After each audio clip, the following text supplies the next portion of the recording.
Hello everyone, welcome back to my channel. This is Math Editor with me Vasugi. Now we are moving to exercise 6C B question.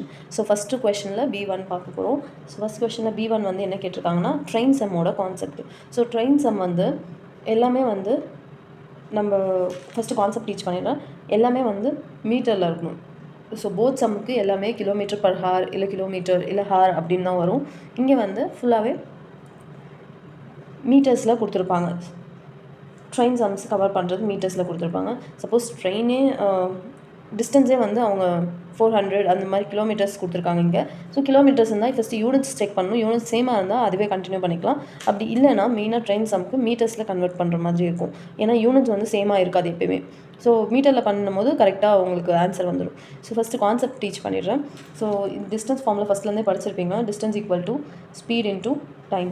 இப்போ suppose time கேட்டாங்கன்னா distance by speed. Suppose speed கேட்டாங்கன்னா distance by time. Distance மட்டும் நியூமரேட்டரில் இருக்கும்னு ஞாபகம் வச்சுக்கோங்க. மற்றதெல்லாம் டினாமினேட்டர்ஸில் தான் இருக்கும். டிஸ்டன்ஸ் ஃபார்முலாவில் மட்டும் ரெண்டுமே மல்டிப்ளிகேஷனில் இருக்கும். ஓகேவா? ஸோ இப்போ இந்த கொஷின் பாருங்கள். இந்த கொஷின் வந்து என்ன கொடுத்துருக்காங்கன்னா த ஸ்பீட் ஆஃப் ட்ரெயின் ஏயோட ஸ்பீட் ஆஃப் ட்ரெயின் வந்து ட்ரெயின் ஏயோட ஸ்பீட் வந்து எக்ஸ் கிலோமீட்டர் பர் ஹார்னு கொடுத்துருக்காங்க. ஸ்பீட் ஆஃப் ட்ரெயின் பி வந்து இன்னொரு ட்ரெயின் வருது which is B, அதாவது அது வந்து எக்ஸ் மைனஸ் 5 கிலோமீட்டர் பர் ஹார்னு கொடுத்துருக்காங்க. how much time will each train take to cover the distance கொடுத்துருக்காங்க. டிஸ்டன்ஸ் வந்து 400 கிலோமீட்டர் கொடுத்துருக்காங்க. ஸோ அது எவ்வளோ டைம் எடுக்குது அப்படின்னு கேட்டிருக்காங்க. ஸோ ட்ரெயின் ஏ வந்து எவ்வளோ டைம் எடுக்கும்?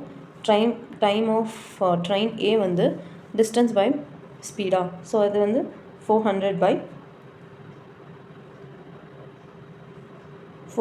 ஸ்பீடோட வேல்யூ வந்து எக்ஸ். ஸோ ஹவர்ஸில் ட்ராவல் ஆகும். யூனிட்ஸ் பாருங்கள், யூனிட்ஸ் எல்லாமே சேமாக இருக்குது. ஸோ அதனால் ஹவர்ஸில் எழுதிக்கலாம். ஸோ டைம் பியோடது ட்ரெயின் பியோட டைமிங் வந்து டிஸ்டன்ஸ் பை ஸ்பீட் அதே ஃபார்முலா தான். இதுக்கும் 400 கிலோமீட்டர்ஸ் தான் ட்ராவல் ஆகுது. ஆனால் இது எடுத்துக்கக்கூடிய டைம்